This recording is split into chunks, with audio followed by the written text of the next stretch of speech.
Bismillahirrahmanirrahim.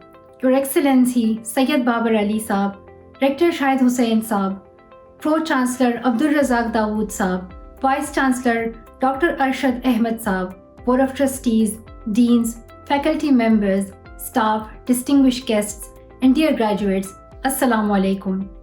I hope you're all doing well and keeping safe in these difficult times. I'm honored to have the opportunity to speak at LUMS 2020 Convocation. It was my father's dream for me in Pakistan that I study at LUMS. He's also very grateful for this opportunity today. I congratulate the class of 2020 on your graduation. I would like to extend special congratulations to the first graduating class of LUMS School of Education. Today is a remarkable moment in your life. You deserve to celebrate how far you have reached and how much you have accomplished.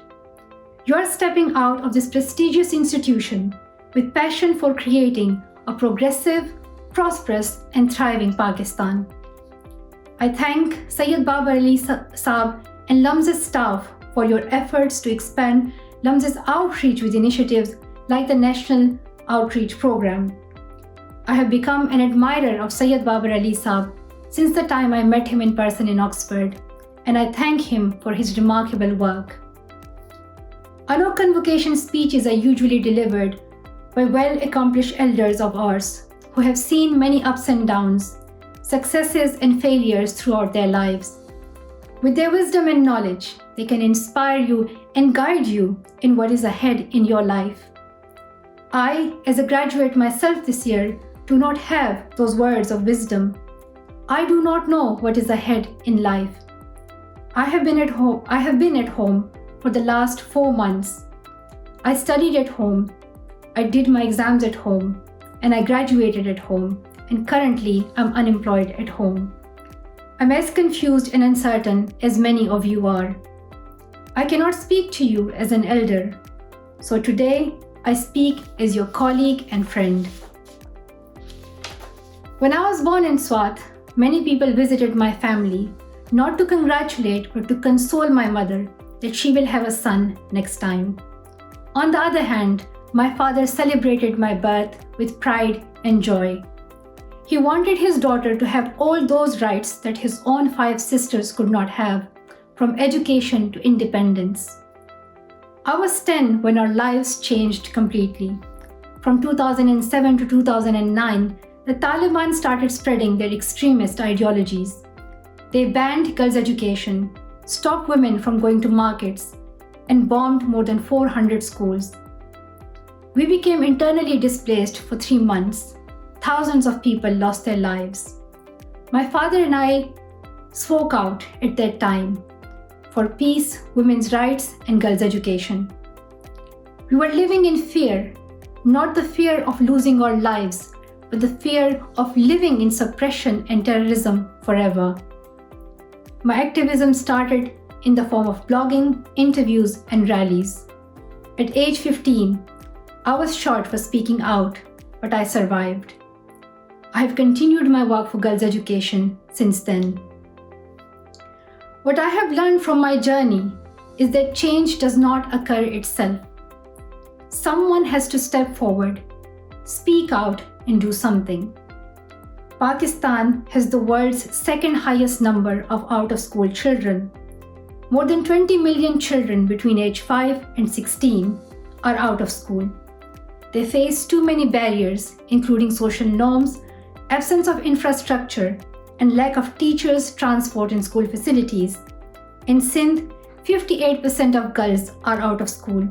In Balochistan, the number is even higher. 78% of girls cannot go to school. Across all provinces, generation after generation of children, especially girls, do not have the education you have. They don't have the tools they need to lift themselves, their families, and their communities out of poverty. I know these numbers can seem overwhelming, but imagine this. In our lifetime, we could see every girl in Pakistan in school. We could see every young woman graduate with at least 12 years of free, safe, and quality education. Data shows that when a country educates all girls and sends every girl to school, the economy grows, public health improves, the risk of war shrinks, and our environment becomes cleaner and safer. Imagine the difference girls' education would make to our country. I am often asked this question, so what can we do? How can we help? Here are a few ways in which you can help. Urge the government to invest more in quality education. My organization Malala Fund supports advocates across Pakistan who are asking provincial governments, especially those in places with high number of out-of-school girls, to spend at least 20% of their budgets on education. I believe this is the most important investments our country can make. Speak out against gender bias and harmful social norms. At home, in a classroom, and in a wider society, social norms influence girls' and boys' perceptions of their lives and their future. If a girl is told from a younger age that her value lies in the housework, marriage, and motherhood, it limits her ambitions and it limits her opportunities. Families without enough money often prioritize education for their boys rather than their girls. But social norms can change, and you can help them change by raising your voice for girls' education in communities across the country. I would like to ask every one of you to acknowledge your role in challenging gender discrimination and injustices. To all the women, believe in yourself. Let nothing stop you. Become role models to young girls so they can aspire to become engineers, teachers, scientists, political leaders, CEOs, and doctors. To all the men, you have an important role to play. Stand by your sisters and daughters. As my father always says, quoted, "Do not ask me what I did for my daughter, but ask me what I did not do. I did not clip her wings," unquote.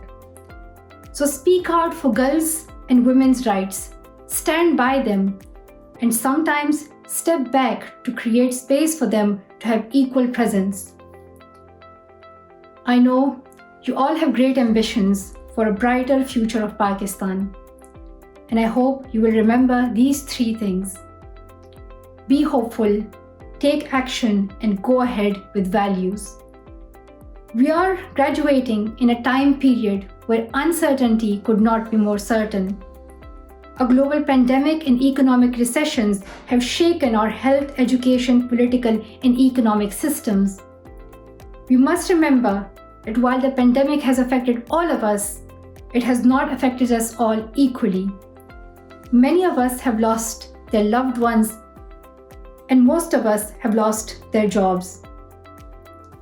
But many poets and thinkers will tell you the darkest moments are to be followed by the brightest.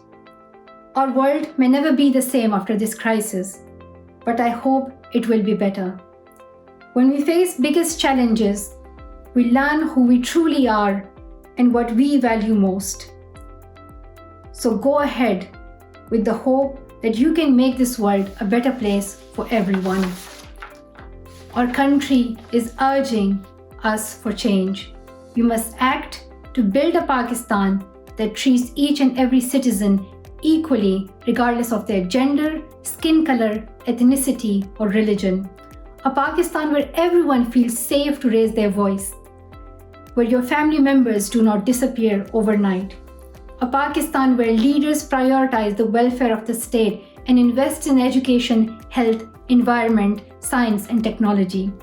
A Pakistan which protects minorities, the most marginalized and vulnerable groups, and stands for a stronger democracy and freedom. This is an extraordinary moment of change. The world needs good people.